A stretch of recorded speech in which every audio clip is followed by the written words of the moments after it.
नमस्कार, मैं हूं भानु प्रसाद और आप देख रहे हैं अतिथि देवो भव। दोस्तों, सबसे पहले आइए आप सभी का स्वागत है। हमेशा की तरह आप सभी अतिथि देवो भव को बहुत सराहा है, पसंद किया है। अनेक विशेष व्यक्तियों से आपकी मुलाकात हमने करवाया है। आइए इसी कड़ी में एक ऐसे व्यक्तित्व से आपको रूबरू कराने जा रहा हूं जो आध्यात्मिक जगत में जिनका बड़ा नाम है। कानपुर की धरती से हमारे बीच पहुंचे हुए हैं, ब्रह्मा कुमारी इसके हेडक्वार्टर में। हमारे प्यारे शिव बाबा कहते भी हैं कि संत एक ऐसे समाज के लिए एक ऐसा मार्गदर्शक होता है। ब्रह्मचर्य की बात अगर करें, धरती में अगर संत नहीं होते तो शायद ये धरती और कई दुखों से पीड़ित हो जाता। तमाम तरह के संतों के लिए हमारे भारतीय संस्कृति में महिमा की बात कहें, शास्त्रों में कहें, सभी तरफ से हमने सुना है। आइए एक ऐसे व्यक्तित्व जो संत जीवन को अपनाया है और हमारे बीच उपस्थित है, सीधा ले चलता हूं आपको, उनसे मुलाकात करवाता हूं। स्वामी जी, आपका बहुत बहुत स्वागत है हमारे स्टूडियो में। स्वामी जी, सबसे पहले तो हम ये जानना चाहेंगे आपका नाम। जी, हमारा नाम ऋषिपुत्र सूर्य योगी दास। ऋषिपुत्र सूर्य योगी दास जी, कानपुर से आप हैं। तो ये संत जीवन की जो कहानी है, जैसे कि हम देख पा रहे हैं, एक पूजनीय कह सकते हैं और बहुत समाज में एक बहुत बड़ा आदर सब लोग करते हैं, मैं भी उनमें से एक हूँ।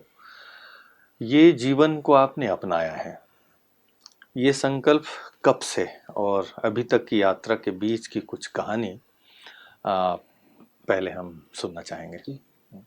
हमारा जो आध्यात्मिक जीवन है ये समर्पित भाव से 2017 से प्रारंभ हुआ है। किंतु प्रकृति का नियम है, जो कुछ कोई पौध ऊपर से जो दिखाई देती है उसके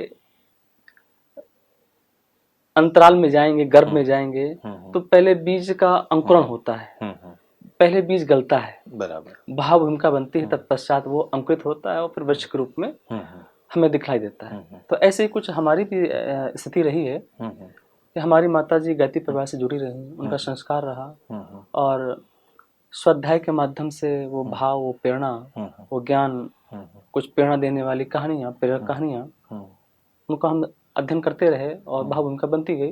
फिर वक्त परिस्थितियाँ कुछ ऐसी आई जिन्होंने कुछ प्रेरित करने का प्रयास किया, कुछ जानने का, और इसमें हमारी माता जी का बहुत बड़ा सहयोग है और जो हमारे भाई बहन हैं उनका भी बड़ा सहयोग है। चूँकि सात्विक प्रवृत्ति के हैं तो कोई विरोध नहीं, और हमारा भी स्वभाव विनम्रता का ही रहा है और माता पिता की आज्ञा में रहे हैं, पर हम सामान्य रहे हैं, कोई बहुत विशेष नहीं।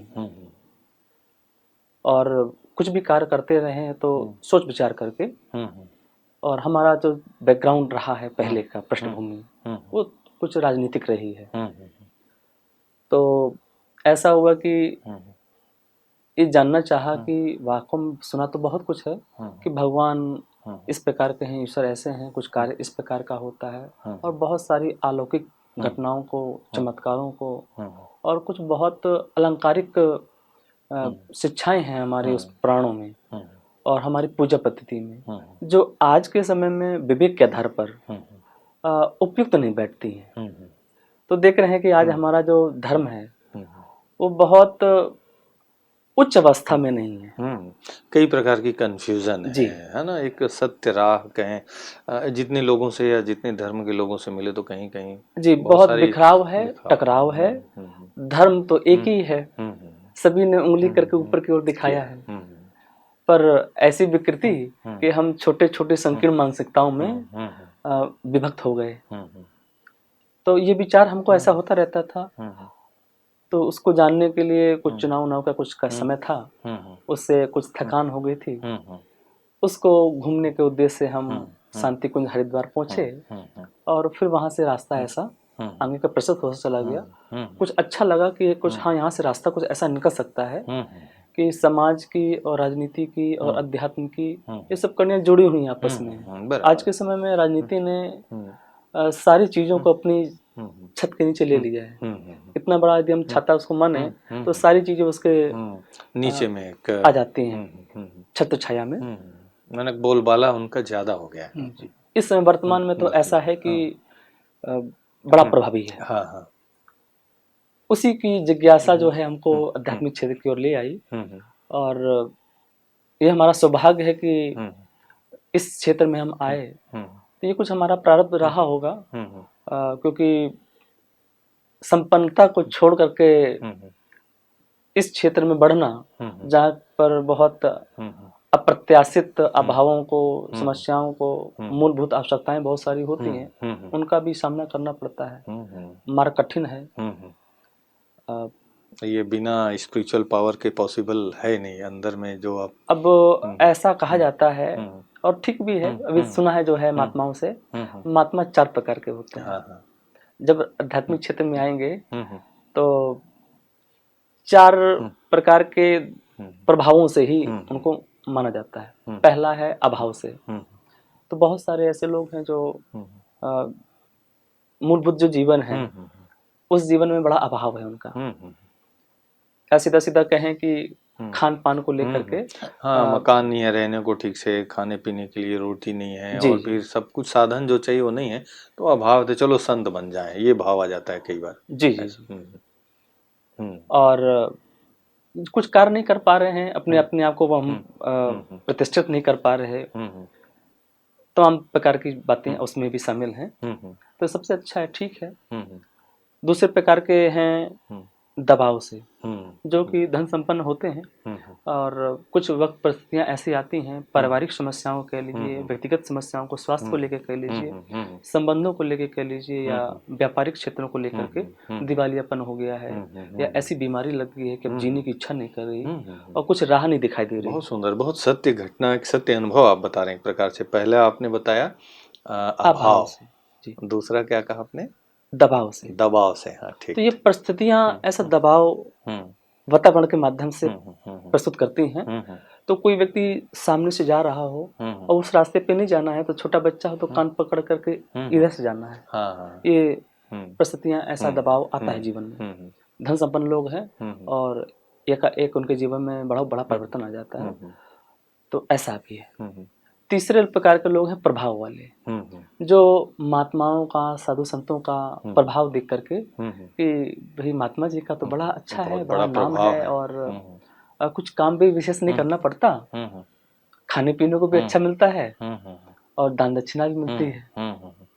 तो कुछ ऐसे भक्त हैं, उनके बच्चे जो आते रहते हैं तो वो देखते रहते हैं, और अपनी क्षमताओं को, उन्होंने व्यक्तित्व को निखारा नहीं होता है, तो उनको यही अच्छा लगता है कि मनुष्य की प्रकृति ऐसी है कि आसान काम को पहले स्वीकार करना चाहता है। तो जिस कार्य में थोड़ी त्याग तपस्या करनी पड़े, उस काम को वो नजरअंदाज करने का प्रयास करता है। वो उतना पुरुषार्थ बोलते हैं हमारी बस की बात नहीं है। जी। तो ये तो बढ़िया है कि महात्माओं का मान सम्मान मिलेगा, भोजन पानी मिलेगा, गाड़ी में घूमने को मिलेगा, तो प्रभाव से आते हैं।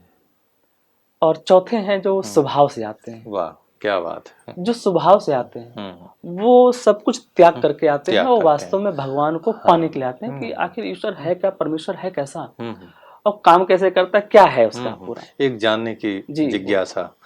असली त्याग तपस्या कहें, वो एक असली ऋषि। तो जो स्वभाव से जो महात्मा आते हैं, वास्तव में धर्म अध्यात्म तो उन पर टिका हुआ है। हाँ, क्या बात है।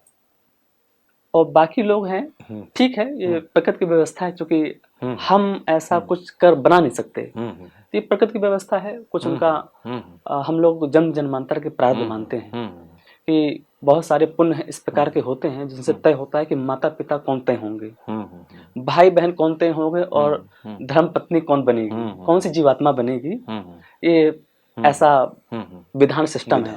तो ऐसा हम समझ पाते हैं कि भगवान का जो सॉफ्टवेयर है इतना सुंदर है कि जिसकी हम कल्पना भी नहीं कर सकते।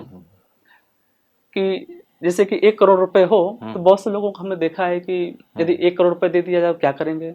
तो कुछ लोगों की इच्छा है कि बहुत देखी है, मर्सिडीज गाड़ी बहुत देखी है, यदि मिल गई तो सबसे पहले तो वही लेंगे।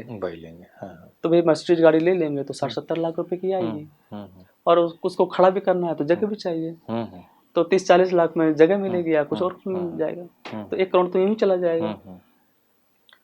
कुछ एक दूसरे प्रकार के हैं, थोड़ा उन्होंने और बुद्धि लगाई। तो ऐसा करेंगे कि हम 30-40 लाख की गाड़ी में हम काम चला लेंगे और 40-50 लाख में कोई घर ले ले, 10-20 लाख में हम थोड़ा सा और व्यवस्था अपनी बना लेंगे। इस तरीके से मैनेज कर सकते हैं। तीसरे और एक बुद्धिमान व्यक्ति, तो उन्होंने और बुद्धि ये लगाई कि अपने को भी बाइक से काम चलाएंगे और घर लेने की कोई जरूरत नहीं है, किराए पर लेंगे। तो ये तो लगभग उन्होंने 90 लाख रुपए अपना इन्वेस्ट कर दिया बिजनेस व्यापार में, और किराए के मकान में रहने लगे, वो गाड़ी से बाइक से आना जाना करने लगे। अब व्यापार में जबरदस्त उन्होंने प्रसाद किया और उनका व्यापार चल उठा। अब व्यापार से ही उन्होंने खूब सारा धन संपदा बना लिया। तो चॉइस है व्यापार से फिर वो इतना धन कमा लिया कि वो सब कुछ जो चाहिए वो प्राप्त भी कर सकता है। तो जो हम 1 करोड़ रुपए की हम बात जो कह रहे थे, ये हमारा पुण्य है। अब इस पुण्य पे ये तय होगा कि क्या मिलना है। तो माता पिता तय होने में बहुत बड़ा पुण्य लग जाता है। सही बात। फिर भाई बहन रिश्तेदार तय होने में बहुत बड़ा पुण्य चला जाता है, और बहुत बड़ा पुण्य का हिस्सा जो है धर्म पत्नी कौन जीवात्मा बनेगी, इस पर भी लगता है। तो इसलिए हम मानते हैं कि जो जैसी व्यवस्था है सब अच्छा है, क्योंकि हम अपने कर्मों का ही फल भोगते हैं। कर्म गति नाही टारे टरे, पंडित वशिष्ठ बड़ ज्ञानी, रचि पची लगन धरे, सिया हरण को पिता मरण को, वन में विपत्ति पड़े। तो भगवान श्री राम जी को भी कर्मों का फल भोगना पड़ा, दशरथ जी को भी पुत्र शोक करना पड़ा, ये सब कर्मों का फल है। तो हमारे अधिकार में हमारे कर्म है, बाकी हम सिर्फ सहानुभूति और जो भगवान ईश्वर के जो ईश्वरी गुण हैं। एक बात यहाँ पर थोड़ा सा ऐसा हम समझते हैं कि परमेश्वर जो हैं, ईश्वर हैं, ये कैसे हैं। तो हम ये समझते हैं कि जो ये विराट स्वरूप है पूरा, गीता में भी बतलाया गया है संबंध को, कि मैं पीपल में हूँ, मैं हाथी में एरावत हूँ और पुष्पों में कमल हूँ। इस प्रकार से उन्होंने अपने आप को पूरे जो भौतिक पदार्थों में देखने को मिलता है, इस संज्ञा से उन्होंने अपने आप को प्रदर्शित किया है। तो हम ये देखते हैं कि जो ये विराट स्वरूप है, यही परमात्मा का स्वरूप है। परमात्मा को यदि कोई याद करे तो भारत में ही परमात्मा को याद करने वाले नहीं है, पूरे विश्व में है, अपनी अलग अलग भाषा से, अलग अलग भावों से, कोई इंग्लिश में, कोई जापानीज में, कोई रशियन में, कोई प्रकार से। तो भगवान तो सबकी बात सुनते हैं, सही बात, क्योंकि वो शब्दों को नहीं, भाव को पढ़ते हैं, भाव को स्वीकार करते हैं। तभी 1 लाख लोग यदि एक साथ परमेश्वर को याद करें तो कहाँ कहाँ प्रकट होगा। सही में। तो वो कभी कभी आप जैसे जनमानस में ही वो भाव संवेदना पैदा कर देता है, जिस चीज की हमको आवश्यकता है। और ऐसा वो तरंगों का ऐसा जाल है, ऐसा सिस्टम है कि हमको कुछ आवश्यकता है तो वो ऐसी व्यवस्था बन जाती है तो उसकी पूर्ति हो जाती है। तभी हम आम भाषा में ये कहते हैं, आप तो हमारे लिए भगवान बन के आ गए। और इस बात का अनुभव हमने बहुत विशेष किया है माँ नर्मदा जी की परिक्रमा में। तो माँ नर्मदा जी की परिक्रमा मध्य प्रदेश से प्रारंभ होती है, ओंकारेश्वर से अधिकांश लोग करते हैं, और अमरकंटक और गुजरात का काफी हिस्सा आता है। बहुत सुंदर यात्रा है वो, हमने 3 बार यात्रा की है। एक बार तो हमने पैदल परिक्रमा किया है, दूसरी बार हमारे एक महाराज जी हैं ईश्वरदास जी महाराज, और उनका बहुत हमारे साधना काल में बड़ा सहयोग रहा है। और एक महात्मा जी हैं जो गुप्त रहते हैं, उनका नाम नहीं लिया जाता, तो बस महाराज जी उनको बोलते हैं। उनके सानिध्य में वास्तव में संत महात्मा जो हैं, उनके सानिध्य में रह करके अपना सन्यास जीवन जी रहे हैं और सेवा कर रहे हैं। बहुत कम ऐसे दुर्लभ महात्मा होते हैं, तो उनको भी हम बहुत वंदना अभिनंदन करते हैं। और हम बताना चाहेंगे कि जो ब्रह्मा कुमारी के इस मुख्य केंद्र में हम आए। हाँ, वही मैं पूछने वाला था कि भाई आपने तो बहुत सारी यात्राएं की है, ब्रह्मा कुमारी में आप आए हैं, तो परमात्मा के बारे में बहुत सारे कंफ्यूजन तो है, चाहे कई अलग अलग तरीके से लोग, परंतु ब्रह्मा कुमारीज में जो परमात्मा के बारे में जो एक है परमात्मा, जैसे कोई गॉड, खुदा, अल्लाह, भगवान, ईश्वर कहते हैं अलग अलग नामों से, पर यहाँ हम शिव बाबा जो पॉइंट ऑफ लाइट है वो ज्ञान का एक केंद्र बिंदु है यहाँ का। आप यहाँ आए तो आपकी अपनी अनुभूतियाँ जो है यहाँ का रहन सहन, खान पान, लोगों से भी आपने मुलाकात की, यहाँ की नॉलेज की कुछ बूंदें आप के मन मस्तिष्क पर पहुँचे जी होंगे, तो जो आपने अनुभव किया हम वो जानना चाहेंगे। जी। बहुत सुंदर अनुभव है यहाँ का। चूँकि ये इसमें हम ये कहना चाहेंगे कि यदि किसी भी व्यक्ति को बहुत सुना हमने अपने पुराणों में संत महात्माओं से कि स्वर्ग ऐसा होता है, ऐसा होता है, ऐसा होता है, तो कुछ झलक यदि पानी है, अनुभूत करनी है, तो ब्रह्मा कुमारी के इस स्थान में अलौकिक स्थल पर आएं और कुछ समय यहाँ पर व्यतीत करें, तो उनको इस बात का एहसास होगा कि कुछ स्वर्ग की जो बात कही गई है अलंकारिक रूप में, वो कैसा होगा, वो तो कुछ ऐसा होता है। ऐसा दिखने में प्रतीत होगा। इसलिए इसका नाम ही है मधुबन, शांतिवन। जी नाम भी यहाँ जितने भी कॉम्प्लेक्स है ना, आप देखेंगे तो उस तरह अलौकिक जी जी है ना। मान सरोवर, ज्ञान सरोवर, आनंद सरोवर, जी जी शांतिवन, मधुबन, मनमोहनी वन, जी ऐसे जी जी। अलग अलग। ये सारे जो नाम है ये अपने आप में चरितार्थ करते हैं उसको। अ, बहुत कुछ यहाँ पे की जो हमारी बहनें हैं, दादियाँ हैं, उनका जो रहन सहन है, खान पान है और व्यवहार है, तो ये तय करता है कि किसी के जीवन में आध्यात्मिकता किस स्तर पर है, इसका मूल्यांकन कैसे होगा। तो उसके आचरण से, उसके व्यवहार से, उसके कर्मों से, उसके विचारों से ये तय होगा कि कितना प्रतिशत हम आध्यात्मिकता को अपने अंदर समाहित कर पाए हैं। तो जो जीवन यहाँ की ये सब तपस्विनियाँ हैं, हम इनको तपस्वी कहेंगे। और राजयोगी, राजयोगिनी का संबोधन होता है, बिल्कुल सत्य है। योगी ही हैं यहाँ पर, तपस्वी हैं, योगी हैं, ब्राह्मण हैं। ये बात इनके आचरणों से प्रकट होती है, जैसे कि परमात्मा तत्व कैसे जीवन में आका जाएगा। तो हमारे अंदर शालीनता हो, विनम्रता हो, प्रेम हो, स्नेह हो, दया हो, करुणा हो, विनम्रता हो, निर्भयता हो, निर्मलता हो, इन सभी प्रकार की जो चरम अवस्था है, चरम अवस्था को जो परमात्मा है, तो सद्गुणों का समुच्चय है वो। सही बात। यदि ये सद्गुण हम यदि हटा लें, तो हम ईश्वर किसे कहेंगे फिर, परमात्मा किसे कहेंगे। यानी कि स्टेज है उनकी इन सद्गुणों की, और हम प्रयास कर रहे हैं चूंकि अंश उन्हीं के हैं, तो सद्गुणों से परिपूर्ण हो जाएं। तो जिस अवस्था में बहुत सारा चरम अवस्था में ये सद्गुण हो, तो उसी को सतयुग कह सकते हैं। और जिन घरों में ऐसा वातावरण होता है जहाँ कोई पुरुष है वो आध्यात्मिक है, सकारात्मक ऊर्जा वाला व्यक्ति है, पत्नी जो है संस्कारी है, बेटे बेटियां आज्ञाकारी में हैं, वो घर स्वतः ही स्वर्ग बन जाता है। स्वतः ही स्वर्ग जैसा अनुभव। जी बिल्कुल। तो यहाँ पर जो हमारी बहनें हैं और भाई हैं, इनका जीवन बड़ा संयमी है। जब मैं देखता हूँ तो महर्षि पतंजलि के योग सूत्र हमें याद आने लगते हैं, जिसमें योगस्था कुरु कर्माणि संतप्ता धनंजय सिद्ध असिद्धो समभूत्वा समत्तम योग उच्यते बुद्धि युक्तो जहाति उभय शुक्र दुष्कृते तस्माद योगा युजस्वा योगा कर्मसु कौशलम। तो समत्तम योग उच्यते, सम अवस्था में रहना योग है, और योगा कर्मसु कौशलम, कार्य को कुशलता से करना योग है। और एक बात शुरुआत के समाधि पाद के उसमें आता है पहले में ही, अथ योगानुशासनम, अब योग के अनुसार चित्त वृत्ति निरोधा, और एक आता है तथा दृष्टु स्वरूपे अवस्थानम, चित्त वृत्तियों का निरोध हो जाना ही योग है, और अपने स्वरूप में स्थित हो जाना योग है। तो हम परमात्मा जो परमात्मा के अंश हैं, उस अवस्था में यदि स्थित हो जाएं तो स्थित पद कर लें, और योग की भाषा में कहा जाए तो यहाँ की बहनों में और यहाँ के भाइयों में वो झलक दिखती है उनके क्रियाकलाप से, उनके आचरणों से। यहाँ की दिनचर्या जो 2 बजे से प्रारंभ होती है, इस सच मायने में साधु संत महात्मा जो होते हैं, उनकी प्रक्रिया इस समय से प्रारंभ होती है।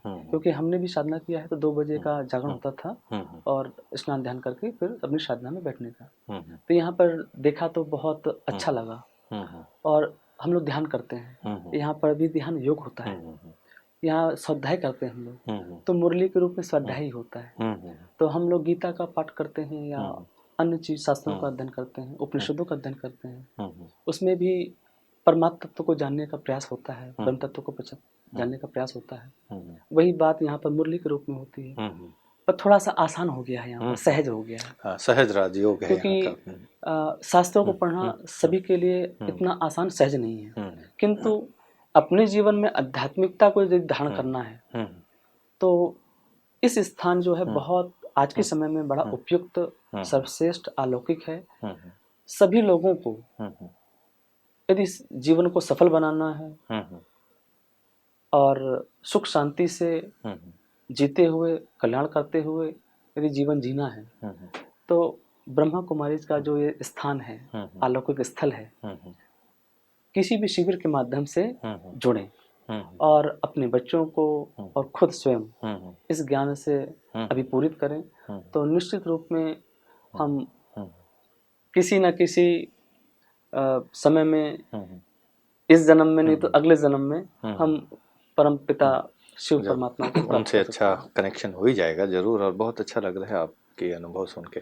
वैसे भी महाराज जी, यहाँ का जो एक्टिविटीज़ है ब्रह्मा कुमारीज का, सेवा के क्षेत्र में बहुत सारे विंग्स बने हुए हैं यहाँ पे, जिसमें हर वर्ग के लोग होते हैं। जैसे कि स्पिरिचुअलिटी को अपने लाइफ में अपना करके अपने प्रोफेशनल लाइफ में उसको कैसे हम अप्लाई करें जिससे घर, परिवार, समाज, देश सब अच्छा हो। उसके लिए यहाँ यूथ विंग है, मेडिकल विंग है, जूरिस्ट विंग है, आर्ट एंड कल्चरल विंग है, मीडिया विंग है, पॉलिटिक्स विंग है, ऐसे टोटल लगभग 19-20 विंग है।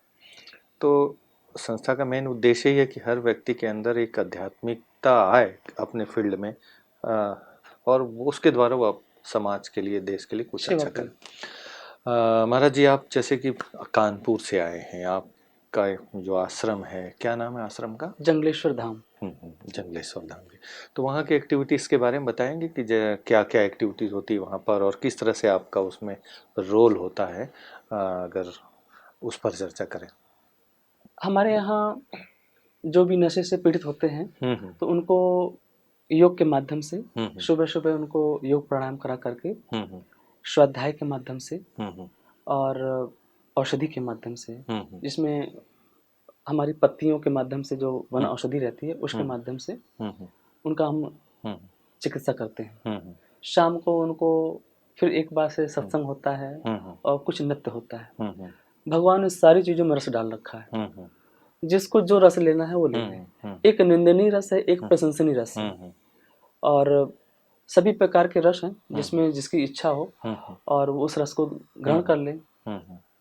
किंतु ये जो भी नकारात्मक तामसिक गुणों को प्रदर्शित करने वाले हैं, निंदा है, क्रोध है, दुष्कर्म है, दुष्चिंतन है, किसी की बुराई करने में भी बड़ा अच्छा लगता है लोगों को, क्रोध करने में भी बड़ा गर्व महसूस करते हैं, और इसी प्रकार के और भी दुर्गुण हैं, उनमें भी करने में बड़ा उनको रस आता है।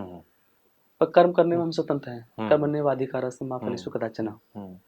और सकारात्मक जो सात्विक प्रवृत्ति के लोग हैं, उनको किसी की मदद करने में, किसी को मार्ग दिखाने में, किसी की प्राण बच जाए हमारे के द्वारा, इसमें बड़ी खुशी मिलती है। उपकार करने में आनंद आता है उसको, तो उसमें भी रस आता है। किसी व्यक्ति की एक्सीडेंट हो जाए कहीं रास्ते पे और उसको हम बचा लें और उस दिन हमको भोजन न मिले, नाश्ते पानी से ही काम हमारा चले, फिर भी हमें बड़ा आनंद आता है। तो ये आत्मा का भोजन है। यहाँ पर एक आध्यात्मिक सम्मेलन, धार्मिक सम्मेलन भी होते हैं। पूरे वर्ल्ड के धर्म नेताओं को बुलाया जाता है, सभी धर्म के लोगों को। साल में 2-3 बार ऐसे कॉन्फ्रेंस भी होते हैं, क्योंकि ये संस्था का उद्देश्य ही है कि वसुधैव कुटुंबकम, ये कोई धार्मिक संस्था भी नहीं है। यहाँ पर हिंदू, मुस्लिम, सिख, ईसाई, जैन, बौद्धी सब धर्म के लोग आते हैं, क्योंकि सभी तो है ना एक परमात्मा के बच्चे। ये धर्म तो अब हम तो नहीं कहना चाहेंगे, ये तो शाखाएं हैं, विकृत रूप है। धर्म तो एक ही है, धर्म एक ही है, मगर कुछ विकृति के कारण उनके अनुयायियों ने कुछ अलग शाखा निकाल ली कि हम इस तरीके से चलेंगे, उसका अलग नाम संज्ञा दे दिया गया, ऐसा है। पर अब एक समय ऐसा आवश्यक है कि धर्म एक ही हो और हम सब भाई भाई हैं। तो स्वर्ग का वातावरण निर्मित होने के लिए जो मानक और योग्यता चाहिए, अभी उसमें बहुत सारी कमियां हैं। तो उसमें हम चाहते हैं कि ये सारे संगठन ऐसे कुछ त्यागी तपस्वियों को खोज कर निकालें और आध्यात्मिकता जिनके अंदर भरी हो और समाज सेवा और देशभक्ति के भाव हों, उनको वहां पे स्थापित करें। तो जो भी अधिकार हैं, जो भी साधन हैं, वो समाज हित में लग पाए। आज भी जो हमारे देश की जो साधन है, पावर जो है, उनका अधिकार है और जो मानसिकता है, अभी शुद्ध हुई है मगर उतनी शुद्ध नहीं हो पाई। वो साधन जो है आज भी बहुत भ्रष्टाचार है। किसी भी थाने में जाएं, किसी भी चिकित्सालय में जाएं, शिक्षा में जाएं, आज भी हमारे जो विद्यालय हैं वहाँ पर बच्चों की जो शिक्षा हो रही है प्राइमरी स्कूलों में, ग्रामीण क्षेत्रों में, वो कोई बहुत सार्थक नहीं है। आज भी बहुत सारे चिकित्सालय में चले जाएं तो उच्च कोटि की सुविधाएं नहीं मिल सकती हैं, जैसे कि MRI है और जो कुछ दवाइयां हैं जो सस्ते में मिल जानी चाहिए, उसके लिए भी एक कमीशन देना पड़ जाता है। बराबर, अभी वो उपलब्ध नहीं है। बहुत सारी चीजें हैं जो और जैसा कि एक बहुत आधार है, एक कुछ भी सामाजिक घटनाएं कुछ होती हैं तो पुलिस प्रशासन का बड़ा सहयोग चाहते हैं। तो अभी किसी के अंदर विशेष इतनी हिम्मत नहीं है कि यूं ही हम थाना चौकी चले जाएं और अपनी समस्या बताएं और कार्य करवा के चले आएं। आज भी लोगों को भय लगता है। महाराज जी, समस्याएं तो बहुत हैं, हर फील्ड में हैं, हर जगह पे। अब सवाल ये उठता है कि इन समस्याओं का आखिर हल क्या है? क्या ऐसा कुछ होना चाहिए उनके जीवन में जो एक परिवर्तन और बढ़े उस दिशा में? अगर आपके अपने अनुभव से अगर कुछ उनको मार्गदर्शन अभी करें। हम सीधा सीधा कहें कि जो आध्यात्मिकता में जो पके हुए लोग हैं, ऐसे लोगों को वहां पे होना चाहिए। राज सत्ता, धर्म सत्ता की बात को माने या तो फिर राजनीति में धर्म सत्ता हावी होना चाहिए। तो हावी जैसा मतलब हमने आपको उदाहरण दिया था कि बच्चे को हम मेन स्ट्रीम में नहीं ला सकते, तो पिता को ड्राइविंग सीट संभालनी पड़ती है। ऐसे ही जो धर्म में पके हुए हैं, त्यागी हैं, तपस्वी हैं, समाज के लिए, देश के लिए जीना चाह रहे हैं और परमात्मा को पाने का तात्पर्य है ये जो प्रकट रूप में, जो विस्तार रूप में परमात्मा है, इसके लिए जीना। सही बात है। कैसे हम दया करुणा ले आएंगे जब तक दूसरों के प्रति हमारे अंदर दर्द नहीं होगा? राजनीतिज्ञों के जीवन में कहें कि एक आध्यात्मिकता होना बहुत जरूरी, तभी वो समाज की सेवा, देश की सेवा जी, उसमें पका हुआ होना चाहिए। ऊपरी स्तर पर अन्यथा कहीं न कहीं स्वार्थ, लालच, इच्छाएं वो घर कर जाए तो फिर वो अपनी सेवा पहले करते हैं, समाज, देश को भूल जाते हैं। जी। तो ये नितांत आवश्यकता है, जरूरत, समय की मांग भी है और मुझे लगता है कि धीरे धीरे परिवर्तन की दिशा में आगे बढ़ रहे हैं। एक आध्यात्मिक जागृति भी लोगों में अब आने लगी है, हेल्थ के प्रति भी जागृति आने लगी है। बस इंतजार है वो वक्त की, वो समय की। जी, क्रांतिकारी परिवर्तन हो और चरम पुरुषार्थ होना चाहिए। बहुत सुंदर। मुझे उम्मीद है महाराज जी, जरूर आपकी बात सार्थक होगा। जरूर एक अच्छे दिन जिसे कहते हैं, एक स्वर्णिम भारत उदय होना ही है, भारत में विश्व गुरु बनना ही है जी। ये हम सब संकल्पित हैं और ये निश्चित भी है। जी। जब आप जैसे व्यक्तित्व समाज में, देश में जब सामने आएंगे और अपनी मन की बात, अपनी दिल की बात एक मार्गदर्शक के तौर पे जब समाज में आएंगे तो जरूर मानेंगे लोग और वो साकार जरूर होगा। आप बहुत सुंदर बातें, एक अच्छे अनुभव युग तो हम सबके सामने शेयर किया है, इसके लिए आपको बहुत बहुत शुक्रिया। Thank you. तो दोस्तों, आप सभी ने महाराज जी से बहुत ही सुंदर, सारगर्भित और गंभीरता के साथ एक बहुत सुंदर विषय पर आप सबने अनुभव भी किया है कि समाज, देश और पूरे विश्व को अगर हम सुख शांति में जीवन देना चाहते हैं या बनाना चाहते हैं तो शुरुआत होती है अपने आप से, अपने विचारों से, अपने कर्मों से। अगर हम अपने कर्म को श्रेष्ठ बनाते हैं तो जरूरत है विचार श्रेष्ठ होना चाहिए, और विचार श्रेष्ठ होने के लिए आध्यात्मिक होना बहुत जरूरी होगा। और जब तक हम आध्यात्मिक विचारधारा के नहीं हैं तब तक, चाहे वो समाज में किसी भी फील्ड में, चाहे आप डॉक्टर हो, इंजीनियर हो, वकील हो, मीडिया से जुड़े हुए हो, राजनीति से जुड़े हुए हो, कहीं ना कहीं कुछ न कुछ विकृतियां आध्यात्मिकता की कमी की वजह से आ ही जाता है। तो हमारी ये गुजारिश है कि आप कहीं ना कहीं आध्यात्मिकता को अपने जीवन में स्थान दें और जीवन को एक अच्छी दिशा में जरूर ले जाएं। इन्हीं शुभकामनाओं के साथ फिर मिलते हैं कार्यक्रम की अगली कड़ी में एक नए मेहमान के साथ। तब तक के लिए दीजिए मुझे इजाजत। नमस्कार। ओम शांति।